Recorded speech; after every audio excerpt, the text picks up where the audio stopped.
अक्टूबर 2024 की कड़ाके की ठंड में जम्मू और कश्मीर के एक छोटे से गांव में रात ढल चुकी थी।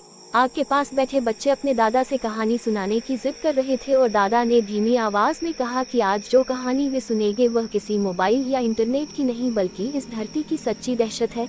कहानी शुरू होती है कमलेश और गोमती से, जिनकी शादी को कुछ ही दिन हुए थे, पर झगड़े इतने बढ़ चुके थे कि उस रात कमलेश उसे मायके छोड़ने निकल पड़ा। सुनसान सड़क पर उसने टॉयलेट के बहाने गाड़ी रोकी और झाड़ियों में चला गया। गोमती गाड़ी में बैठी बड़बड़ाती रही। वापस आकर कमलेश ने गाड़ी स्टार्ट करनी चाहिए, पर ठंड से इंजन जवाब दे चुका था। दूर एक छोटा सा घर दिखा जहां एक बूढ़ी औरत ने दरवाजा खोला और जल्दी अंदर आने को कहा, क्योंकि रात में बाहर रहना ठीक नहीं। दोनों को एक कमरे में सुला दिया गया, लेकिन वहां भी झगड़ा शुरू हो गया और गुस्से में कमलेश बाहर निकल गया कि वह गाड़ी में सोएगा। सुनसान रास्ते पर चलते हुए उसे लाल साड़ी में एक बेहद खूबसूरत लड़की दिखी, जिसकी चाल में अजीब सा आकर्षण था और वह उसके पीछे पीछे चलता चला गया। उधर गोमती को पछतावा हुआ और जब वह बाहर निकली तो बूढ़ी भी घबरा कर उसके साथ कमलेश को ढूंढने निकली। थोड़ी दूर एक गुफा देखी जिसके बाहर कमलेश का जूता पड़ा था। अंदर वही लड़की अब एक भयानक रूप में थी और गोमती की चीख निकल गई।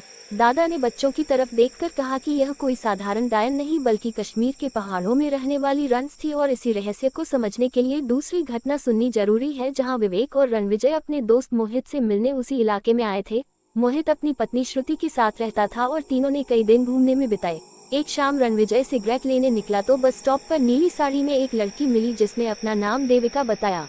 अगले कुछ दिनों तक वह रोज उससे मिलने लगा, लेकिन हर बार उससे बातें करते करते जंगल की ओर चला जाता और फिर होश आता तो खुद को बस स्टॉप पर पाता।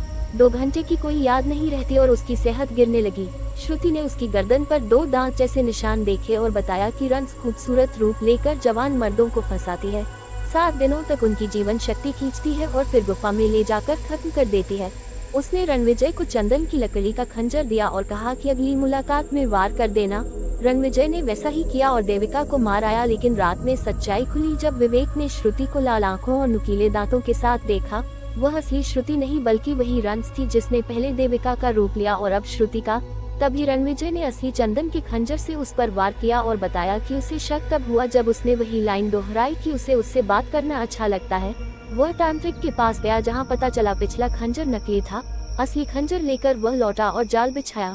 रंस तड़प कर खत्म हो गई और असली श्रुति स्टोर रूम में बंद मिली। लेकिन कहानी यही खत्म नहीं हुई, क्योंकि कुछ दिनों बाद उसी गांव के पास चरवाहों ने एक और गुफा के बाहर जले हुए लकड़ी के टुकड़े और पुराने कंगन पाए। बूढ़ी औरत जिसने कमलेश और गोमती को घर में रखा था वह भी अचानक गायब हो चुकी थी और गांव के लोग कहते हैं कि रंस कभी अकेली नहीं होती। वे पीढ़ियों से इन पहाड़ों में रहती है और एक के खत्म होने पर दूसरी जाग जाती है। दादा ने बच्चों से कहा कि कश्मीर की वादियां जितनी खूबसूरत हैं उतने ही खतरनाक इनके रहस्य हैं, और अगर कभी सुनसान जगह पर कोई अनजान खूबसूरत चेहरा तुम्हें देखकर मुस्कुरा दे तो उससे दूर रहना, क्योंकि हर मुस्कान इंसान की नहीं होती। आग की लपटें तेज हुई और बच्चों के चेहरों पर डर साफ दिखाई देने लगा, और दादा की आखिरी बात रात की खामोशी में गूंजती रही कि पहाड़ों की खामोशी कभी कभी बहुत कुछ छिपा कर रखती है। और अगर आपको ऐसी रहस्यमयी और डरावनी कहानियाँ सुनना पसंद है तो हमारे YouTube चैनल को जरूर सब्सक्राइब करें।